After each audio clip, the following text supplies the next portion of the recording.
শবে কদরের নামাজের নিয়ম, নিয়ত ও কোন সূরা দিয়ে পড়তে হয় একটু জানাবেন। শবে কদরের নামাজের আলাদা কোনো নিয়ম নেই যে 2 রাকাত করে অমুক সূরা এতবার পড়তে হবে অমুক রাকাত, এরকম কোনো কথা নেই।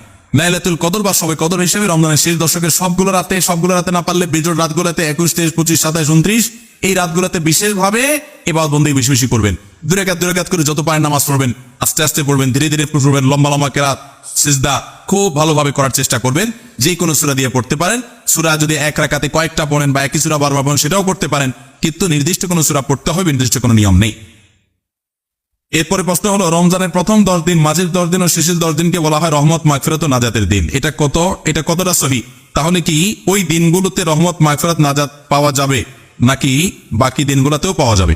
দেখুন, এই হাদিসের সনদকে মুহাদ্দিসরা কেউ কেউ কিছুটা দুর্বল বলেছেন, কিন্তু এটার মাধ্যমে এটাও হতে পারে যে এই দশকে বিশেষভাবে রহমত দেওয়া হয়, অন্যগুলোতে আমভাবে দেওয়া হয়।